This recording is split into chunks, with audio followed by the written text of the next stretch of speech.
right. So, everybody, welcome back to Booking It with me, Jana. Yay. I have the amazing Amanda Fasciano, author of the Life After series, and book number 5, Dead Carnage, is available for pre-order, and will be out on October 4th. I will add the link into the comments so people can pre-order and or order it. Amanda, thanks for coming to the show. Thank you for having me. I really appreciate it. Hey, I'm glad that you wanted to come and hang out with me. Of course. Who doesn't? My cats most of the time. They're just like, you're just here for food. I don't know what else you're here for. I'm like, you're right. Yeah, I don't know. Yeah, That's cats. Yeah, absolutely. All right. Well, Amanda, tell me about yourself. I am going to be 50 in 7 weeks. In how uh, many weeks? 7, When's your birthday? November 7th. My birthday's November 10th, and I'm gonna be 30. Oh, wow. Woo, That's cool. Scorpios. Scorpios. All right. Woo. Absolutely. So, That's so no, awesome. yeah, thank you. I live in Southwest Florida. I'm getting ready to do Horror Fest here in Fort Myers in about 3 weeks now. It's October 19th. And if shipping gods are kind to me, I will have book 5 on the table at that con. Yes, I've had those days too, where it's Yeah. like, please, printing and shipping, please, please Yes. love me. Yeah. Yeah. Yeah. I do have one hardback. I get my Oh, my author copies. So ooh, we love a this hardback. is what the fifth book looks like. Ooh. And I really love the way Four Horsemen does it because when you take the book jacket off, it looks Oh, exactly the same, has the same art. I love that. Yeah, and then on the chapters, if I can find it, they do really cool art on the chapters. And they Ooh. actually changed the art for mine on this one to a scarecrow. I love it. That's so cool. Yeah, I love the way they do the books. So Man. that's book 5. That's what's coming. Hey Rob, if you want any of my books, I only have one as of this point in time, but I would love a hardback. Right? Oh man, that's so cool. I love books like that. My friend just got a book and it's like how your book is, but without like the dust jacket. Hmm. So like it's just straight up the book cover, like with all like the title and everything. And I was Yeah. like, and it's a hardback, and I was like, where are they? Who's printing these? Yeah, no, really cool with it when it still has the title and everything on it too. That's great. Yeah. Oh, But and I bet they just got that new book smell too. oh yeah. Oh yeah. That's why we like print, right? That new book Oh, smell. absolutely. Sometimes I just go into Barnes and Noble, not even to like, I'll think I'm gonna buy a book and I don't end up, but I just go around sniffing like, Hmm. Yep, this is my happy place. exactly. Okay, well, I read in your bio that you grew up in a haunted house. I did. Yes. Oh, how was that? Were you scared? Because I would have been terrified. I I wasn't scared. He wasn't a mean ghost. So it was our subdivision, which was newly built, um, was built over a battlefield from the Civil War, Sherman's March from Atlanta to the Sea. Um, so he was a Confederate soldier. He was 16 years old when he died, Hmm. and he looked at me like I was his younger sister, because I was about 4 or 5 when we moved in.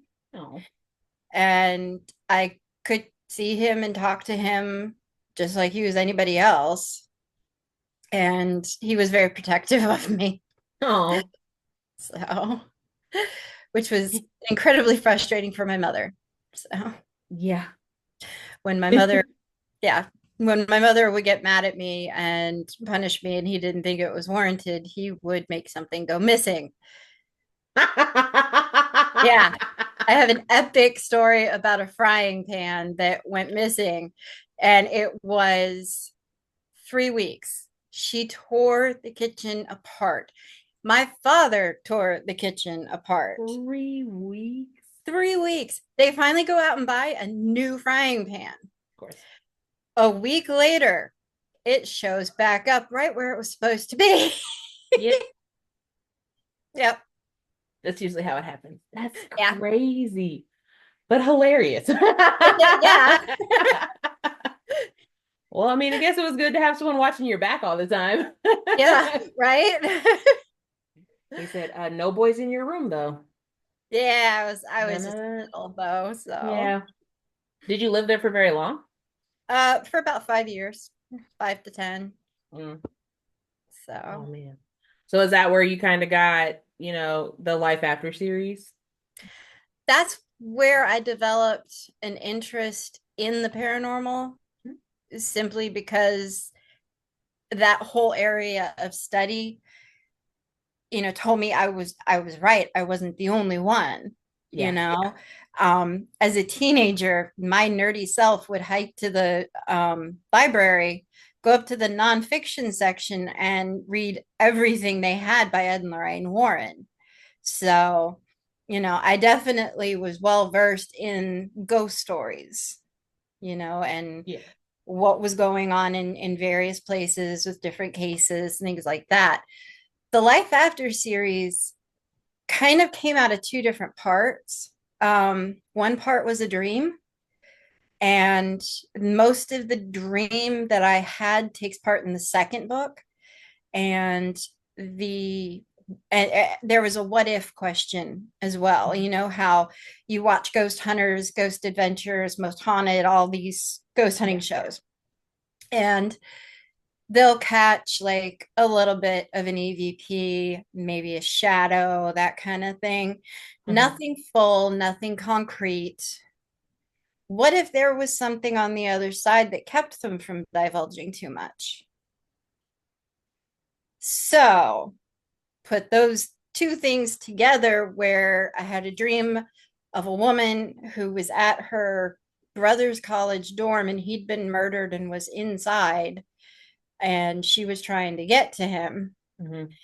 and that just, it took me 6 weeks to write the first draft, total for book 1 and 2.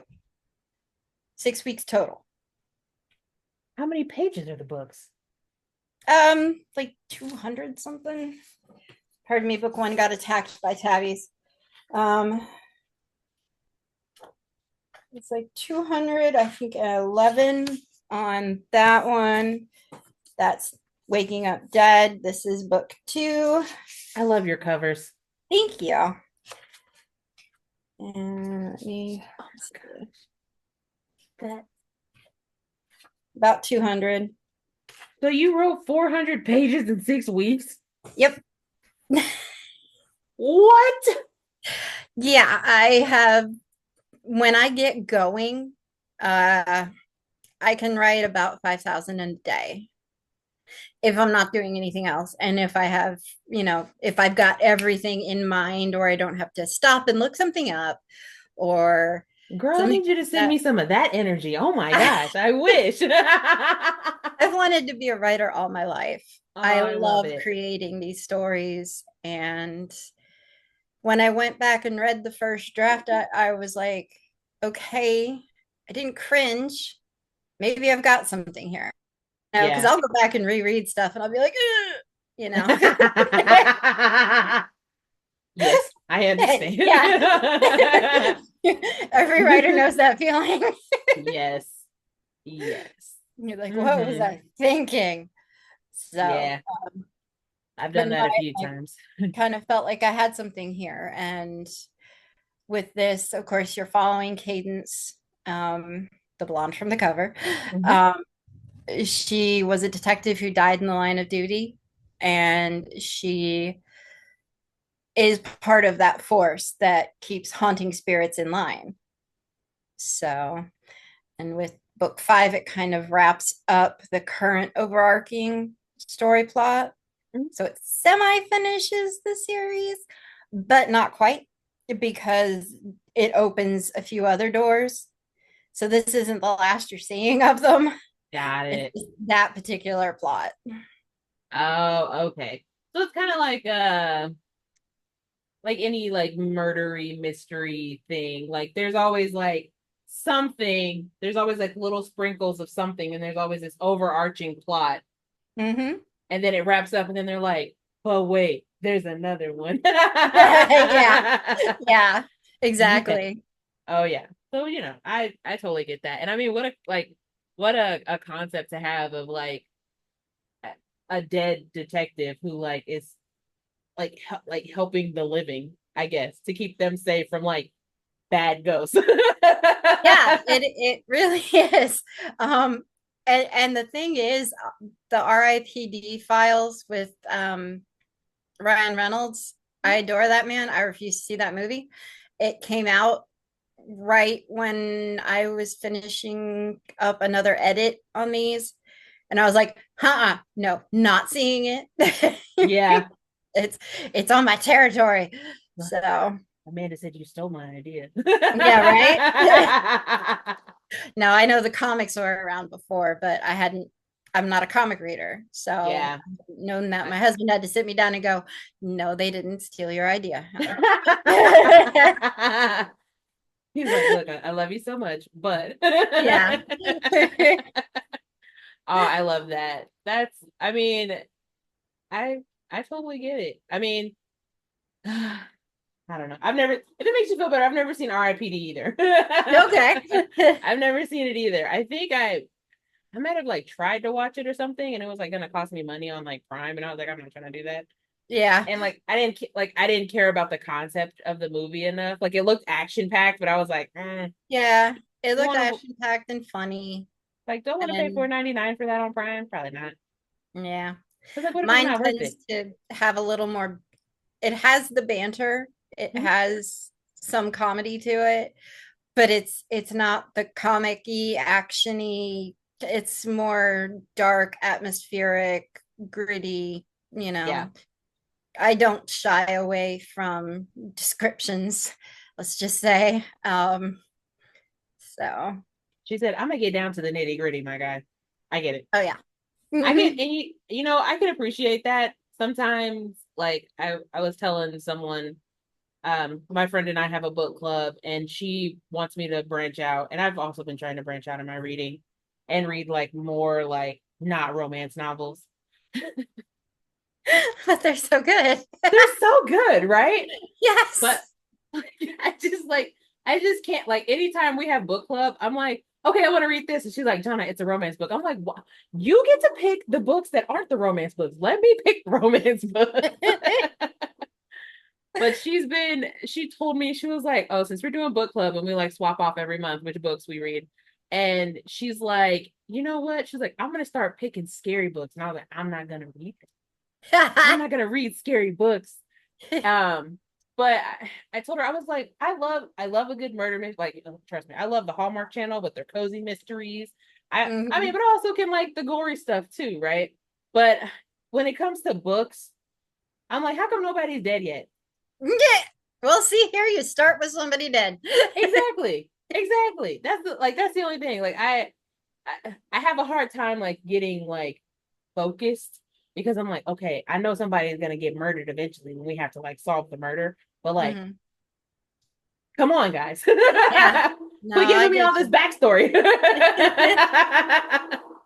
So that you can help better find the murderer. Yeah. Look, I'm just See, impatient. yeah, no, I get. Um, Life After series is low on the romance. It does have it, but it's a very slow burn.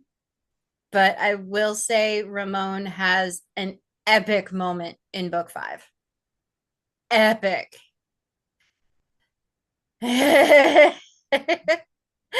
um, yeah, You're gonna he's make me read these books, aren't you? well, actually, I am launching a new series next year that is paranormal romance, Ooh. and it is a sister series to this. Oh, okay. Whereas this is the ghostly realm, I'm going to deal in this other one with the more mortal realm of the supernaturals, the vampires, the shifters, the immortals, gods and goddesses who've taken human form on Earth, um, all that. So a little more spice because there is no spice. This is mayonnaise over here.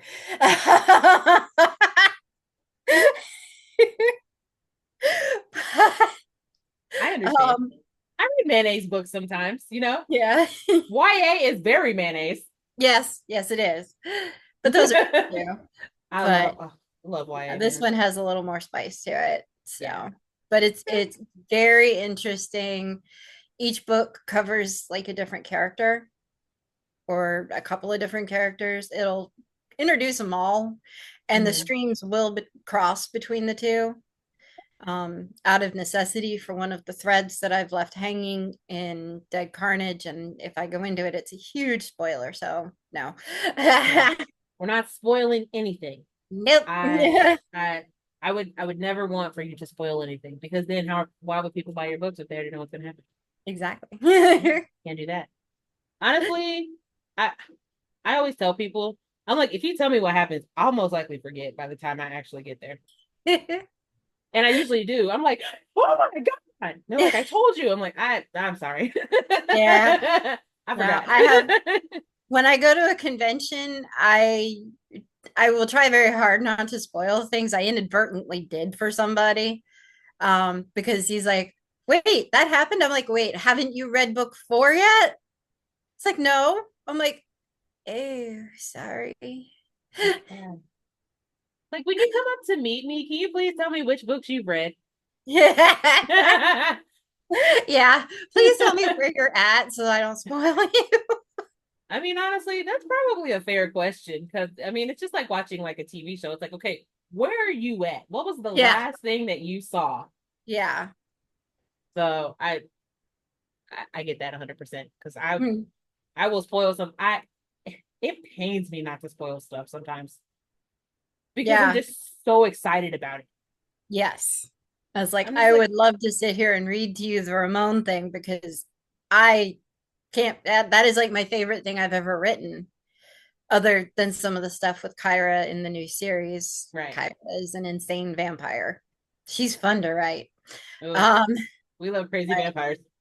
yes. I But I believe me, I would love to read this to you because it is epic. And I'm just like, I can't because it Okay. spoils some things. It's okay. But It's okay. It's okay. I completely understand, but I I'm one of those people that like if I buy you something, I have to tell you immediately. I bought you a yep. birthday present. What is Yeah. it? I can't tell you.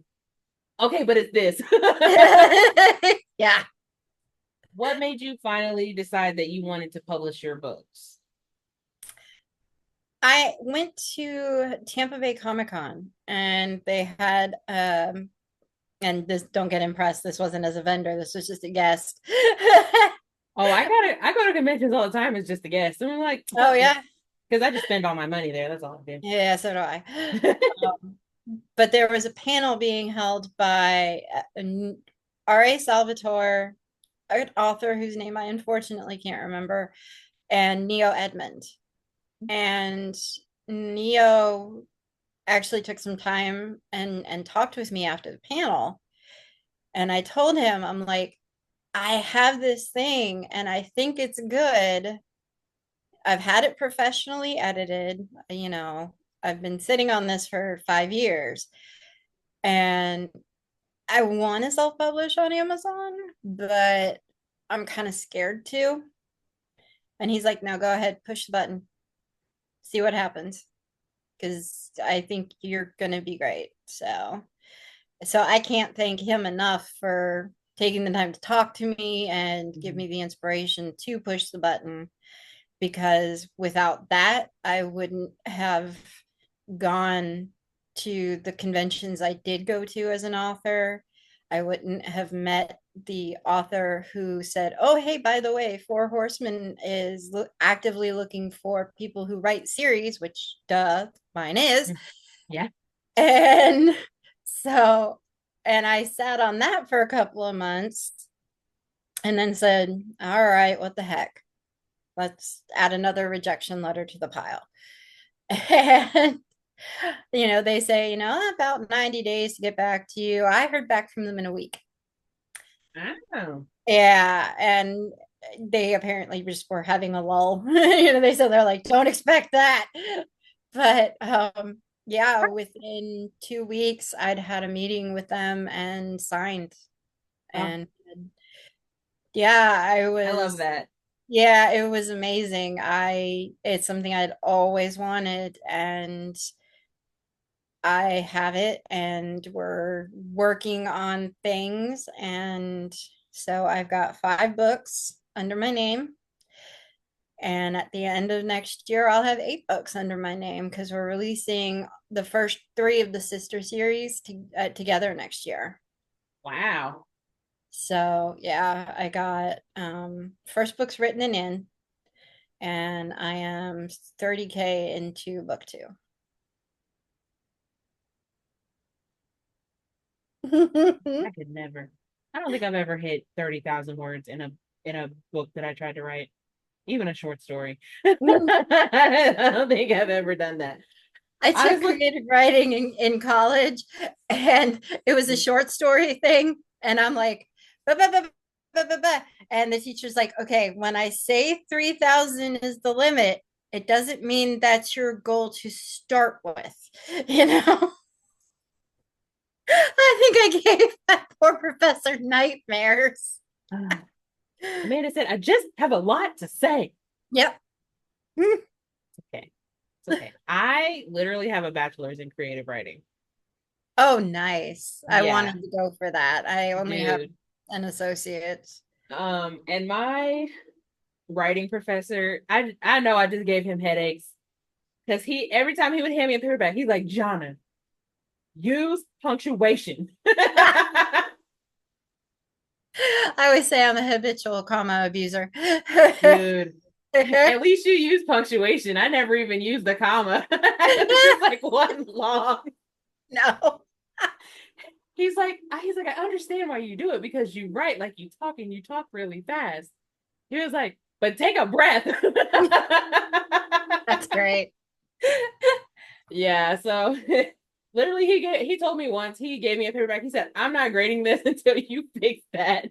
He was like, you have what is it, like 20 run-on sentences or something like that. He was like, I'm not grading this until you fix that. And I was like, okay.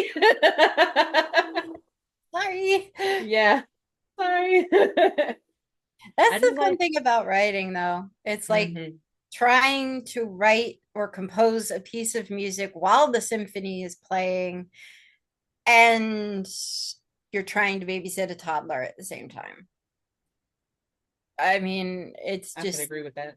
yeah, it's like, okay, we're doing this now, and okay, they're doing that, and wait, no, you can't put your coffee there. I need you to put your coffee there so that you can have an excuse to go to the kitchen. And then, but mm, you know, Yeah, yeah. 100%. I get that. I and I just have such when I'm writing, the ADHD is just so bad because I'm like, okay, I'm gonna sit here for 30 minutes and I'm just gonna write. I'm not gonna look at my phone. I'm not gonna do this. Like I'm gonna write. And I'll just sit here for 30 minutes and stare at like a blank piece of paper. And I'm Yeah, well, what I don't happens have to any all of us? dude, it's so but it's fine. We all get there eventually. We all finally get the words out eventually Yeah. as we're talking about writing. There are two kinds of writers. Well, three, I guess. Are you a planner or a pantser? Or, as we would affectionately call them, planters.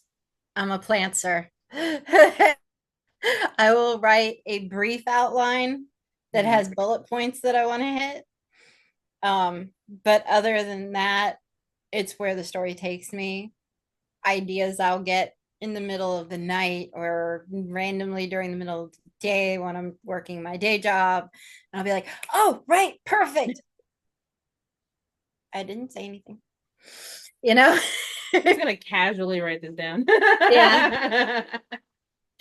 So Yeah, but it's just when it strikes, sometimes it can brilliantly tie something together that you really hadn't conceived of yet. Hmm. And it's like, wait a minute, that makes that beat make a whole lot more sense with that beat. And so yeah, I don't I am not a plotter because I don't like being that structured in the story. And I am not a pantser because my characters will misbehave. Absolutely, positively. If they can turn left when I want them to go right, they will do it. So Yeah, I have to have some guidelines. yeah, I get that because I talked to, I don't know, I can't remember who it was, but I was like, and I'm sure this has happened to you, like where you're writing your character and you're like, yeah, like you're going left, and then all of a sudden your character's like, I'm not doing that. Yeah, And like you're like, excuse me, you can't do yeah, that. yeah. What do you mean you're not doing that? I'm the writer here. Like, but I'm the Mm, main character. you ain't doing anything without me, honey. Right. Like, what would you even have without me? You know? Exactly. Yeah. Oh yeah. I've heard in like interviews and stuff, I've heard lots of authors be like, yeah, no, like I had this plan and then this is what happened. I'm like, Yep. oh, glad it's not just me. Oh yeah, I that has happened to me in probably every book that I've had, where it's just been like, okay, this is the plan. This is the plan. We're going with the plan, right? And they're like, yeah, sure, totally. Kaden said, you know what? Actually, Yeah, we're gonna do something else. yeah. Yeah. I love that. I love that. Because it's just because I mean people are like, well, they're fictional characters. They're real. I don't know. I don't they're real to me in the Yeah, moment. And like when you're writing them, I'm sure they're very real to you. So they're gonna make unexpected decisions. yes. Like no matter what. And on brand decisions for them, but you're sitting here like, but no, that's not the plan. The plan was for you to do this. And they're just like, mm-mm, no, don't think so. Good They're luck like, with we're that. just giving you more content. I don't know what you want Yeah. from us. Oh, what do you do when you get stuck while you're writing? I will jump around a little bit, like to a different scene. Like if I'm having trouble with a scene, like I have been recently, um, I'm kind of trying to write like a short story collection for the Life After series. Just little vignettes that never got seen that I know happened, but they Yeah. got cut or they were just in my brain for some reason. Yeah. Like Cadence taking Snow to a nightclub. That'll be fun. Dodgy Englishman goes to a nightclub. Honestly, I'd read it. Yeah, right. And just her brother being a smartass and things like that. It's Sibling. just little things, not necessarily connected to any of the plots. But so I try to do something along those lines instead of beating myself over the head trying to figure out a scene. I will do that also, but I'm not going to sit there and stare at the screen, just staring at the words that were there 5 days ago because I haven't made any progress on it. But No. yeah. And last night I finally unlocked what I was supposed to do on that. So thank you. Yay. Dude, there's nothing better. Yeah. It was a tough scene and it was just kind of like, wait, she's awkward. Let her be awkward, you know? Hmm. So, Awkward's always good. And it's always like funny. mhm. Like, I love reading a book where the characters are just so like they're not meaning to be funny, but they're so awkward that it is funny. Hmm. And I'm like, And ah, yes. that's kind of what this one's gonna be, because this is Kyra's book, is book two. So that's the insane vampire. And you know, so at one point, one of the characters is just like, screw it, and kisses her, and he fully expects to get stabbed. And she doesn't stab him. And I was at that point of, okay, now what do they do? Because she's not romantic. She's not ever had anything like this in her upbringing at all. Hmm. And she's certifiably insane. Like, she believes that the chairs, the bar stools, the solid color billiard balls, and the doorknobs are all working for the hamster in the bottom of the Pentagon who wears combat boots and smokes Cuban cigars. That's her thing. It's So a very conspiracy focused. theorist. I love it. It's very focused and it's very silly, but It's so specific. I know. But I she love will it. never, never sit on anything. And apparently, couches, she hasn't decided their motives yet. So she doesn't sit on them either. She has a thing about furniture. Okay. Yes.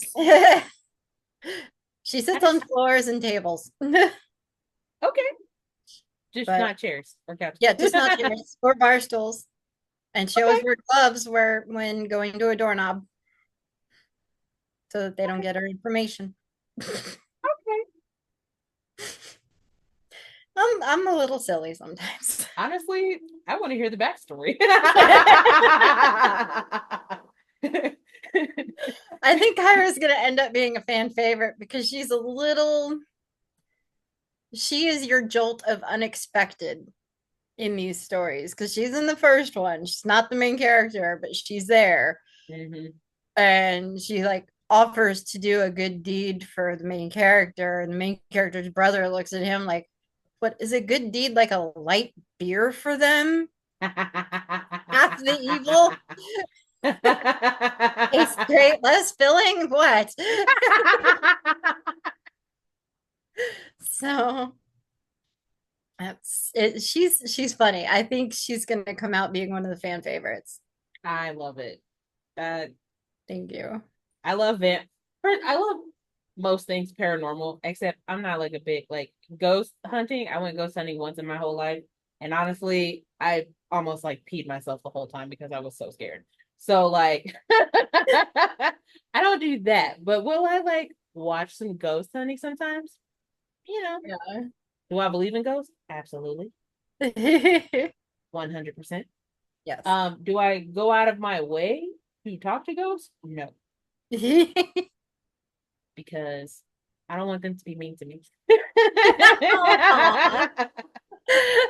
Which, well, I mean, I don't know, ghosts that I've encountered, because I've had friends who've had like encounters and all that stuff. And I'm like, they're mostly just like their loved ones and like all that stuff. And they've never done Yeah. anything to me. So like, hey, that's great. I'm glad for you guys.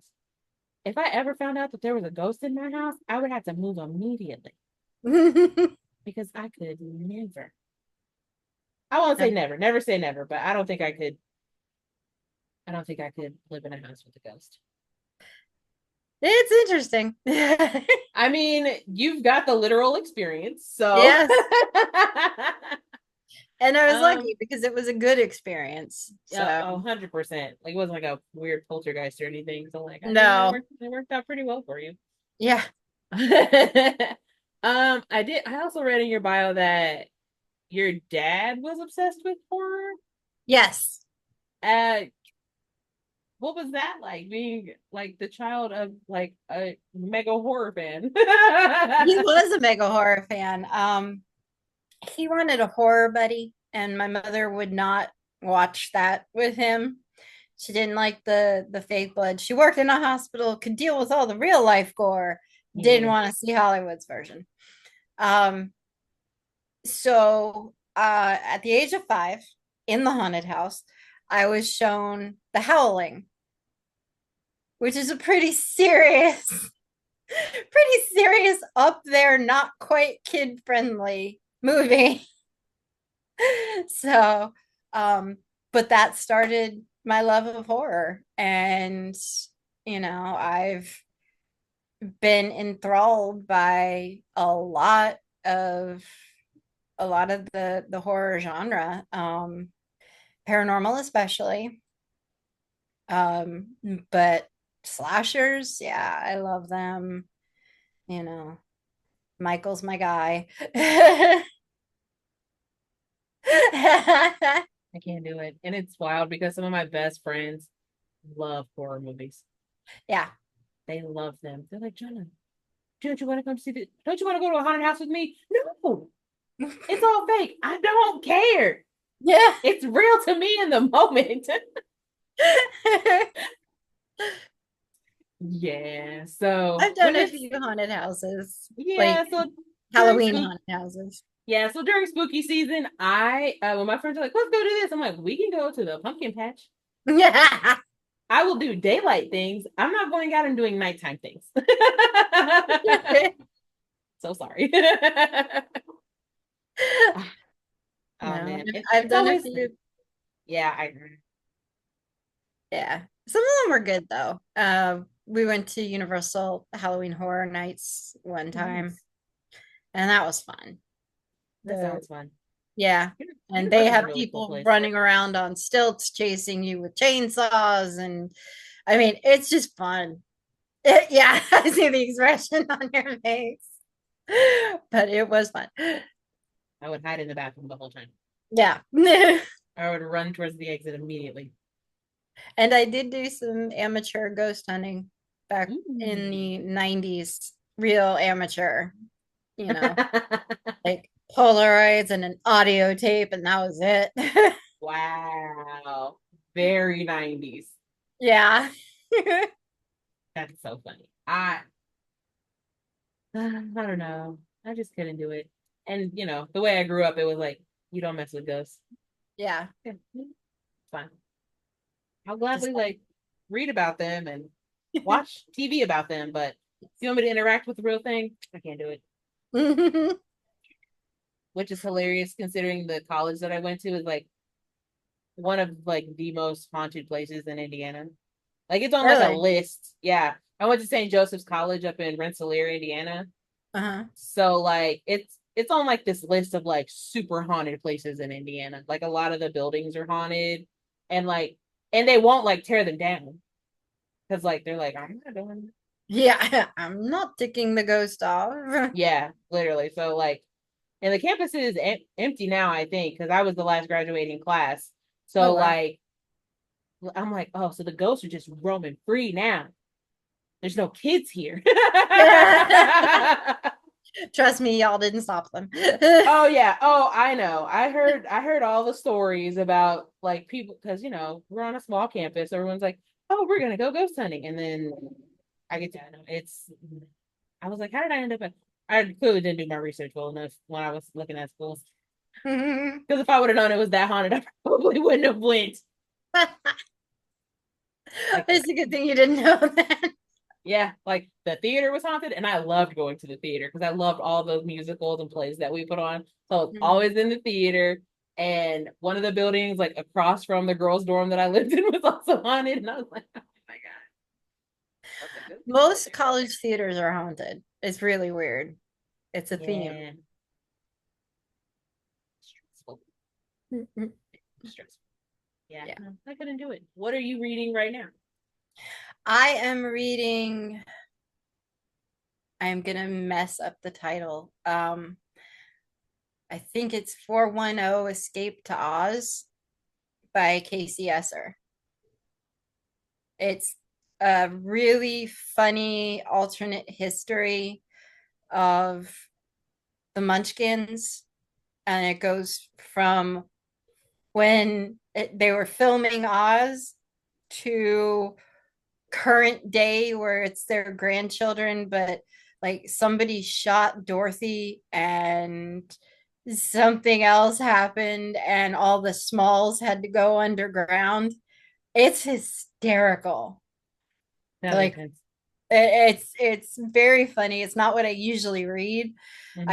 I'm either between the scary stuff or the romance stuff, but this was just I looked at it and it's like I read a book, 50 Shades of Worf, not too long ago because Okay. I'm a nerd. I am a Star Trek fan. I like Star Wars too before people get panties in bunches.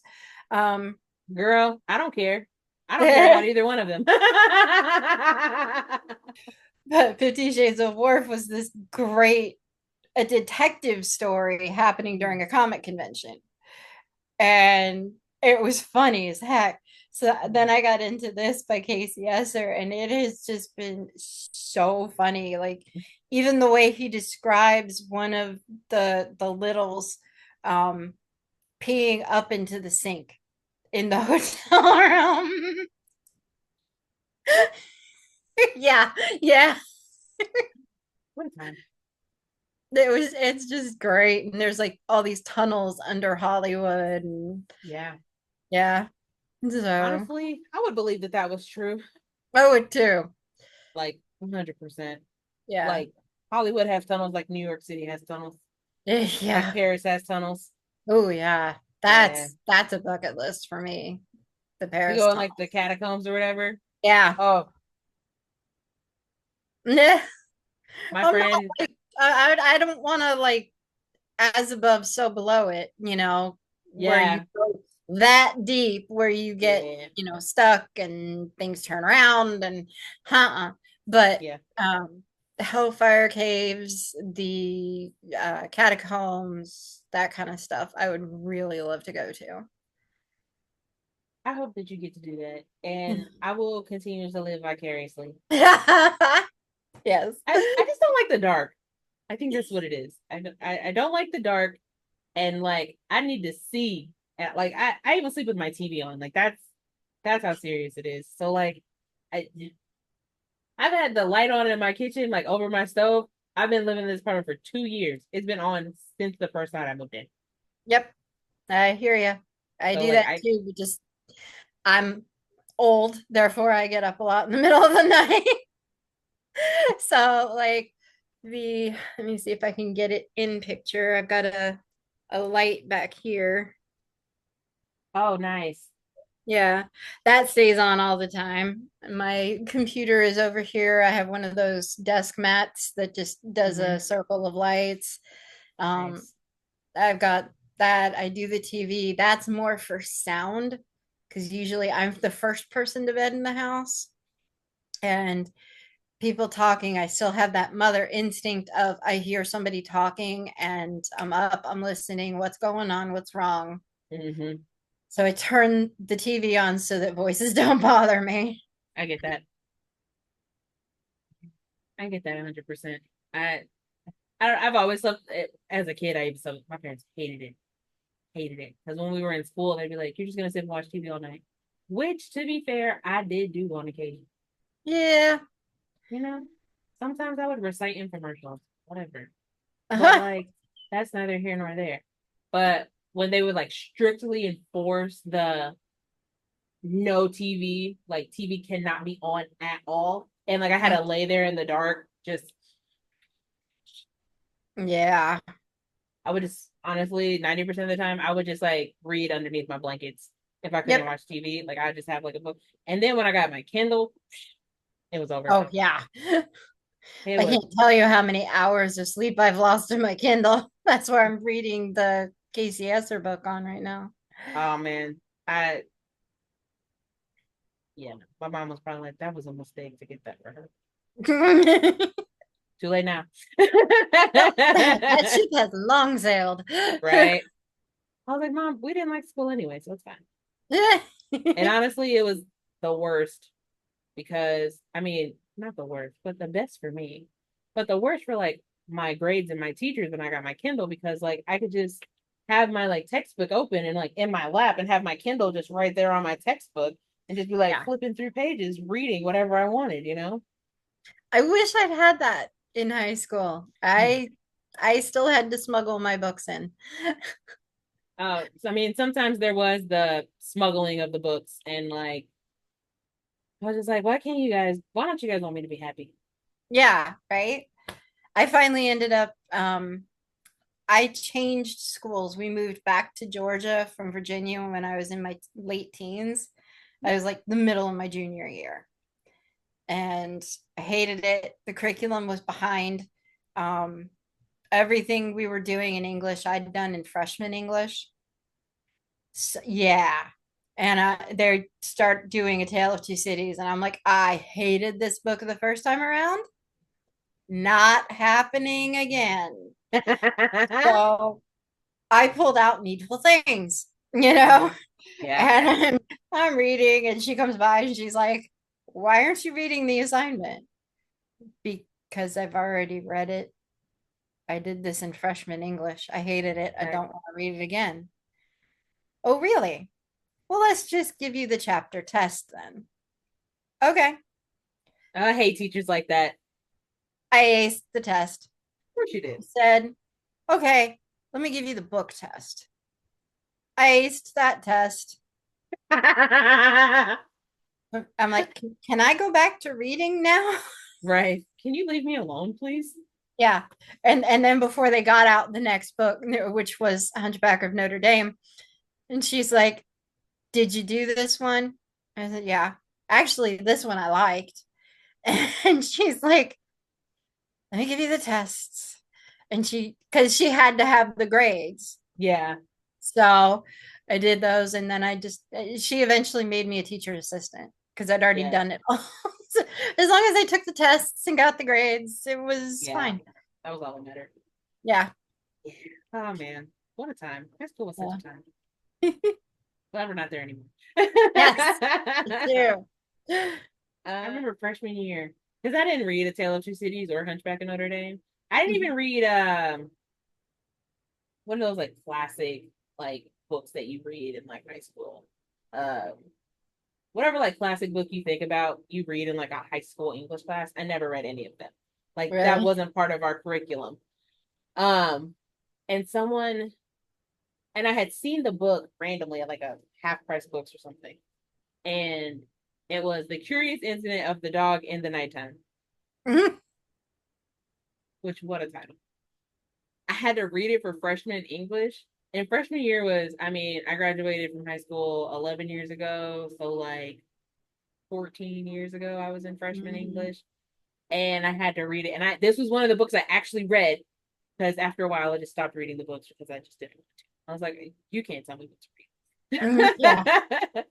And my friend asked me about what the book was about. And I gave her the whole synopsis of the book. Nice. I was like, that was 14 years ago, Yeah. and I still remember the synopsis of this book. I was like, what's That's happening? good though, because that shows that it made an impact on you. It just was a very weird plot and a weird concept. Like it gave off like what's that movie? God, it's like a super old movie, but I love it. It's like where the guy is like stuck in a wheelchair, but he's like on the top floor of his apartments or whatever, and he can like see out into the square of his apartments, like the courtyard. I think it's called like not Rear Window, but like Yeah. Rear yeah, Window, is that Alfred what? Hitchcock. Yeah, no, maybe. I don't know. Uh, I watched it in school, so I don't know if it yeah. was Alfred Hitchcock or not. Grace Kelly, and I'm going to hell because I can't remember his name, and he's awesome. Jimmy Stewart. Okay, so yeah, maybe that's what it was. But because like someone gets murdered or whatever, and they like Yeah. yeah. So that's kind of the plot of the book, except it's a dog. And there's like this little kid who's like on the spectrum, and he doesn't witness the dog getting murdered or anything, but like he notices that the dog isn't around anymore. And he's like, where is this dog? And he just like can't let it go. And Yeah. so like he ends up like doing this whole like investigation and like he ends up finding the dog buried in like the flower bed or something like that because the neighbor killed the dog. Um, God, I can't even remember why he killed the dog. It was like some dumb reason. But like the neighbor killed the dog, so like some secret wouldn't get out or something like that. And I was like, oh Yeah. my God, what's happening? I was like, this was unexpected. But yeah, no, I'm sorry. I didn't mean to give you the whole synopsis of that book. It just No, was, that's fine. it just was, Yeah, it's just weird the things that you remember, you know? that's amazing though. That's what every author hopes for is to be remembered for the story they wrote 14 years later by somebody because that means they made an impact. Their Yeah. story, their imagination made such an impact on you, that you do remember it and can still give a full synopsis of it. That's incredible. That speaks to your voraciousness as a reader and your interest as a reader, and B, that author's ability to create compelling and stories with sticking power. Yeah, So 100%. So, speaking of, authors and leaving long-lasting impressions, um, what books or authors do you recommend that other people read besides yours, obviously? besides mine, Besides yeah. yours. Um, I could actually have a few that I love. Jim Butcher, I think What is, a good name. yeah, I mean, I'm sure you get him said a lot because of the Dresden Files and Yeah. the Codex Alera. Those books are phenomenal. Uh-huh. Um, R.R. Verdi is a fantastic storyteller, both in urban fantasy and high fantasy. And he's getting some really big recognition, which is wonderful because he deserves it. Um, Amanda Bird, she does these little gritty crime novels, very noir, but it's a female serial killer. Yeah, there's not a whole lot of those. So it's very interesting. Mm. Um, Guy Gavriel Kay, who did Tigana, the Fianna Tapestry. Why they haven't adapted any of his books for anything, I don't know. They should, you know. Um, but his worlds are very vibrant and usually alternate Mhm. history. Like A Song for Arbonne is French, Germans and French. Tigana is medieval England. I mean, you can see the similarities. The Lions of Al Rasan is Middle East. Mhm. Um, but these are beautiful stories. Barbara Hambly, I read her when I was a teenager, and I loved her. And I just always go back to her as who's your favorite author? She was the first one that impression on me. So yeah. Um, Well, I always ask people that, and then I'm like, man, I just have like a list of books I gotta read. Yeah. So I know that you like physical books, and I know that you like Kindle. Are you an audiobook person too? Um, Not as much. And I know a lot of people are, simply for the ease of listening. The first two of mine are out on audiobook. Um, so there is that. But personally, don't, I work from home. And so I don't have any great drives to listen to an audiobook on, and that seems to be where most people do their listening Yeah, or reading. yeah, It's a very viable way to read a story just because you're yeah, not using your eyes, you're using your ears, you're still getting the story. yeah, So I've heard people get crap from others about, oh, that's not reading, and it's like, no, don't gatekeep. yeah. Like, because I can talk about the book with you just like anybody else can. Yeah. Yeah, yeah. I finished an audiobook today, so like that's why I'm like, because I'm all three. Like, but audiobooks vary like sparingly. Mm. Like, I mean, like I pay for like Audible, but like I have like a million credits. My friend's like, "Why are you paying for it?" I'm like, "I don't know because I might use them one day. Because if I cancel my Audible membership, then I lose the credits." I know. No, I've got one that I do want to listen to on Audible that I have the hardback of it, Brent Spiner's fan fiction. he got all of the next gen cast to come in and read their roles I love that. as Geordie LaForge or LeVar Burton and Patrick Stewart or Picard. And yeah, so I'm like, Wow. okay, yeah, this one I'm biting on. Yeah. Oh But yeah. I've tried to listen to like Death at Pemberley, and I could not. It's a I'm a Jane Austen fan, and Got it. so it's supposed to be like a kind of pseudo sequel to Pride and Prejudice. And I tried, and I couldn't. If it was the same reader,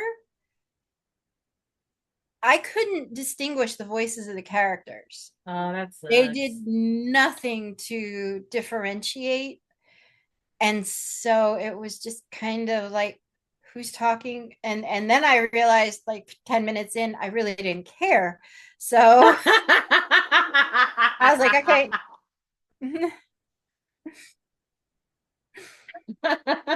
Oh. Been there. It's for me, it's the narrator's voice Mhm. because it was a while ago, but I tried to listen to for some reason I keep like picking up British authors and I like don't know that they're British authors, but I'm like I only know that they're British authors just by like how they like write or they're like books that are set in Britain and I'm like, since when? Yeah. But who am I? But there was one book and I really wanted to read it or listen to it. It was like a period piece. And I think that's probably what turned me off with period pieces. Mm. Um, when I started listening to it, the female narrator, her voice was just so like that over the top Brit high pitched like and like it hurt my ears. I was like, nope, I'm done. I can't read it. Mm. This hurts. Like if I don't care if I spent an Audible credit on it. Like it if if your voice isn't doing it for me, I can't do anything with you. Yeah, no, I Like I get can't do that. it. Like it takes me out of it.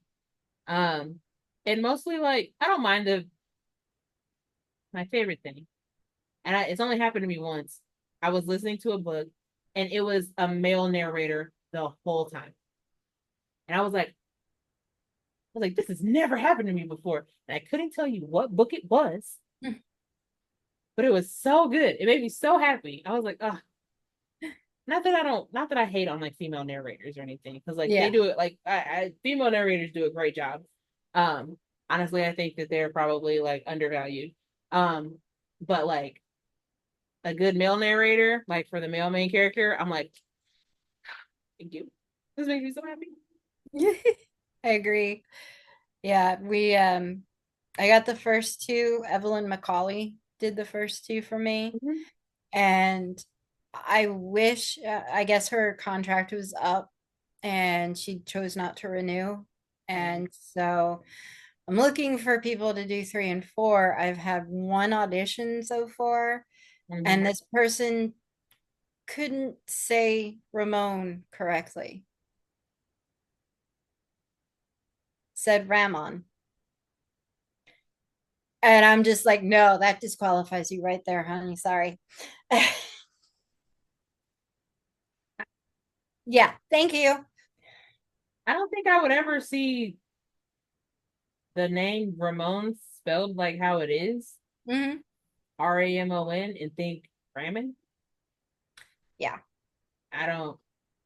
I would always think Ramon, She's even if from there's a no like different accent. country. Like, Maybe that was it, but I was just kind of like, no, that's a deal breaker. yeah, like I need you to work on that. He's like the love That's what. interest, especially for book four and five, where it's really more Mm-hmm. overt. Yeah. In the first book, they meet, and Cadence is like, yeah, whatever, we're dead, who cares? In the second book, it starts to progress from there. They actually Mm-hmm. have a first date. Um, so yeah, it's cute. Um, and then things go from there. But if you can't say his name right, it's a deal breaker. I'm sorry. Yeah. That that would also stress me out. Yeah. I don't. And it's like for the book she was auditioning for, she used his name like where it is, it's three times in succession, real quick. Yeah. And it was just like, no, no, no. I shut it off. I was just like, no, denied. The no got more She's aggressive as a it good went on. reader, but just no, not for mine. Uh-uh. Right. Oh no. Well, I hope you find somebody Thank you. I that hope so too. I mean, a good narrator will take you in or out of a book. Yeah, definitely. And I can attest to it because I absolutely am the queen of absolutely not. I don't like that. Yeah. Yeah. No, I loved working with Evelyn McCauley. She was amazing. She emphasized things that needed to be emphasized, like Mm-hmm. Cadence lugged her luggage up the stairs, because she Mm-hmm. was, and this was in a flashback scene in book one. And she put the emphasis out there and she differentiated her voice for when Andy was Mm-hmm. talking. And so I was very impressed with how she did everything. And it broke my heart to lose her. Yeah. I would have, excuse me, could you possibly I know. Please come back. just three more books, okay? Just three. Like, I always joke with the people at Four Horsemen. I'm like, pie in the sky, my dream audible reader would be the person whose name I can't remember right now. Susie. Okay, again, I'm a nerd. Star Trek. She played Kalar. Susie Yeah, Susie Plaxton. Blackson. Yeah, because if Okay. you watch the episodes she's in as that character, she Mm-hmm. has such a dry, sarcastic delivery, and that is so Cadence. I love it. I, okay. This is not a question I've ever asked anybody, any author. Okay. So you're going to be the first one. Okay. If your books were to be made into a movie, TV series, it whatever budget that you wanted, who would be Cadence and who would be Ramon? Oh my God. Um, Secret one. I try very hard not to cast my characters as I write. And unfortunately, or maybe fortunately, I did cast Ramon. Kevin Alejandro. Kevin Alejandro. I wait. Is I love him. Yes. Oh my god, I freaking love. He was in. Did you watch the show Lucifer? Yes. Yeah. Oh my gosh. Even though I did not love his character, and I was so sad about what happened to his character, um, just broke my heart. But I freaking love Kevin Alejandro. Oh Oh my yeah. gosh. I have adored him for Uh, years. And yeah. I don't even, man, I So don't even like know what Ramon looks like or what he's described as in the books, but I could totally see him as like totally playing a killer like Ramon. I could oh totally see yeah. it. Oh Yeah. my gosh. He's Ramon is used to be an orderly, was killed by one of the patients. Um, so that's why he's a ghost and he's one of the monitors of the haunted place. So if there's a problem, he's the one that calls in Cadence and Snow.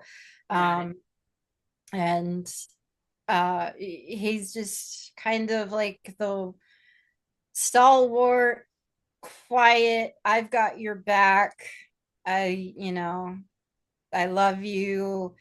Um, whatever you need from me, you've got. I'm not going to step on your toes. Yeah, We love a supportive man and also who's also probably a golden retriever at heart. maybe. But he is protective as heck over her. I love it. For Cadence, there's an actress from Hell House LLC, Jennifer Ryan Jones, who is, I think she would do a hell of a job with it because she can do the vulnerability as well as the sarcasm. Okay. I don't know a lot about her. She really hasn't done a ton yet, but I see her as one of those rising stars. Oh, she was in The Flight Attendant with Kaylee Cuoco. Hmm. Oh, okay. Okay.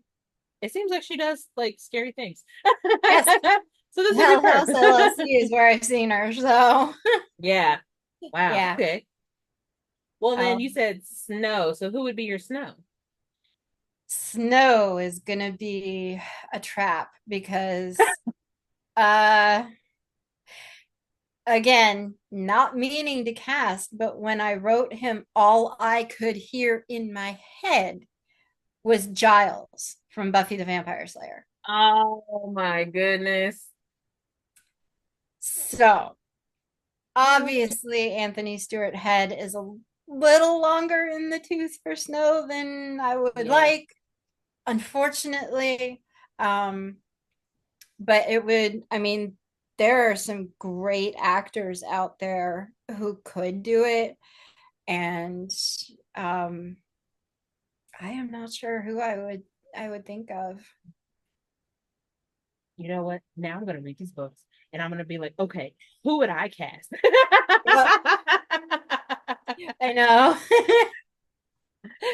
Because You I should. mean, I mean, I actually ran a couple of contests on my page for who would you cast as. So yeah.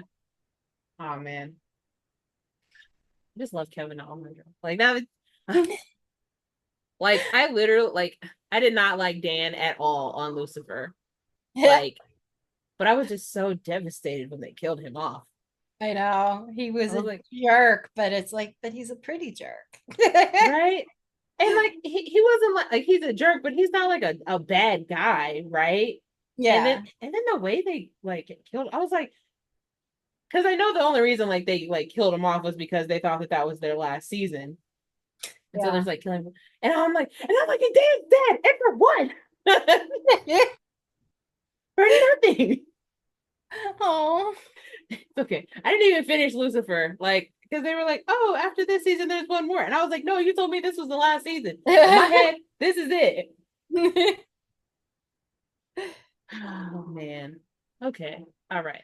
Also, I just want to say I love these pictures behind you. thank you. They're I so am fun. I am a huge Haunted Mansion fan. Of Oh, duh. classic. So, and these are the elevator pictures that, when you see them in the beginning, they're the top half, and as Oh the my elevator goes gosh. down, they stretch, and you realize there's something nefarious going on in each one. So, I I just love love the them. haunted. Did you see the new haunted mansion? I haven't seen the new one, no. It's pretty good with Lake Heath Stanfield. No, I'll have to check that one out. It was pretty good. I it didn't it came out at the same time as like it came out around the same time as like Barbie and like Oppenheimer. So Mm-hmm. like it It got didn't really get buried. the it didn't get the love it deserved. But I thought it was pretty good. It wasn't like scary or anything. Like I you know me, I'm like haunted, you know. Mhm. My friend was like, it's not like It's a it's not Disney like movie. yeah. Because I watched the original Haunted Mansion. I was like, oh, okay. So it's just a remake on that. But Yeah. yeah, no, it was pretty good. I mean, I would not better than the Eddie Murphy version, obviously, but still pretty good.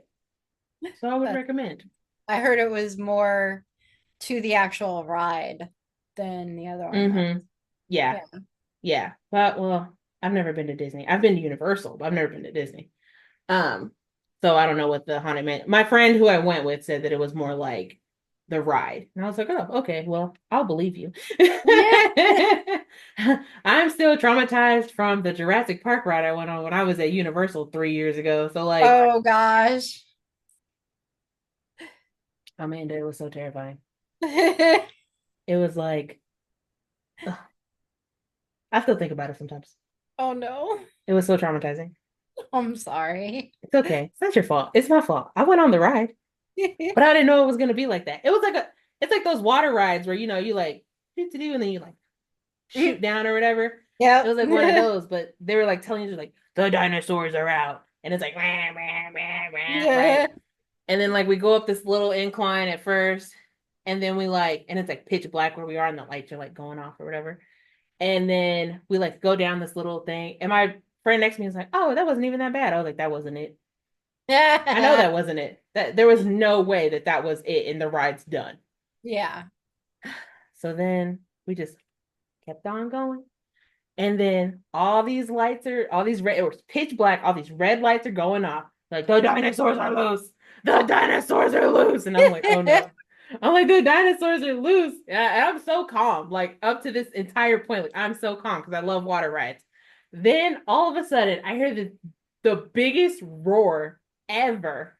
And there's like the biggest T-Rex like animatronic T-Rex, like in my like not in my face, obviously, like but like it felt so close to me, and it's like putting its head down, like acting like it's gonna eat you and like all this other stuff.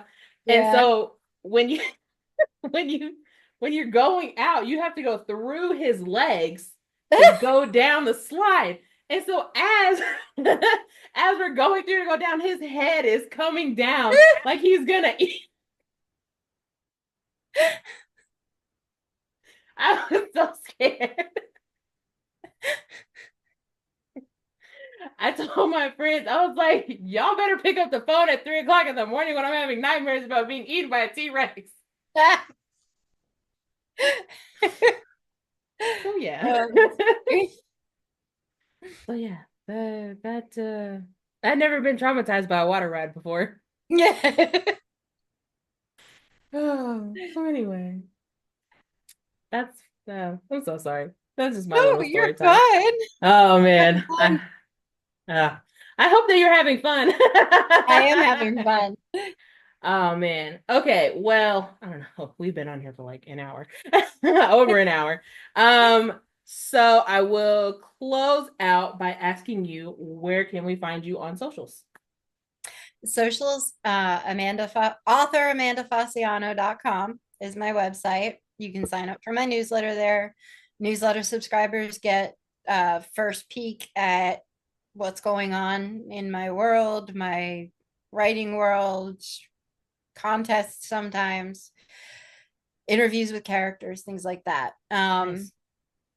Instagram is author Amanda Fasciano with the little at symbol in front of it. I don't do Twitter. Um, the TikTok, I think, I apologize for not knowing this ahead of time, is Okay. at Misfit Amanda, Misfit underscore Amanda. And Mm-hmm. of course, Amanda Fasciano on Facebook. Mm-hmm. Got it. Oh, also, I know I just was acting like I was gonna sign off, but you said Misfit Amanda, and that made me think. You and your husband have a YouTube channel about board games, and Yes. I just need to know more about it. Yes, we do. We started this a while ago and I kept the Instagram going. It's the Tabletop Misfits. And I kept the Instagram going during COVID. And then we were able to finally start shooting videos. And I'm I tend to stay more behind the camera. I don't tend to go on camera as much. Um, the guys do. We've all been friends for over a decade since, I mean, Tom, the guy with the blue hair, his youngest, and my eldest dated for a little Wow. bit. Yeah. And they're now in their 20s. And that was middle school that they were dating. So Wow. Okay. it's been a while. Yeah. And we all play games together and we're just very interested in the hobby. So we put together this YouTube channel where we talk about board games and we unbox them. We talk about whether it's a good game, whether it's a bad game, whether it's a good game but bad rules, which happens. Um, and we started getting notoriety. And so I'm very proud of what they've been able to build with the channel. And they recently got flown out back in February to Minneapolis to Fantasy Flight Games headquarters when they Ooh. released Star Wars Unlimited, the card game. Oh, And cool. they got the exclusive deals, exclusive cards, exclusive mats to play on. Every time they put out new expansions for it, they get an exclusive card that they get to premiere on the channel. So it's been a lot of fun for them, and it's something that we all really love. Um, we volunteered at game conventions before, working for Portal Games or other games, um, sorry, IV Studios, places like that. Um, and we just, at this point, so many of the game publishers know us, like Devere. Hey Vlad, how you doing? So it's I just love fun, it. and they're great people. And like anything with geeks, we have the same fandoms, we love the same things, whether it's a deck builder or a board game or a 4X game. It's We all love gaming. Just like at Comic-Con, we all love dressing up and being weird because these are our people.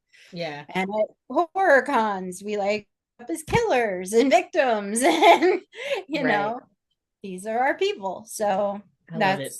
yeah, that's what we do. And we go around to the conventions. I think the next one Tabletop Misfits is going to is PAX East in December in Philadelphia.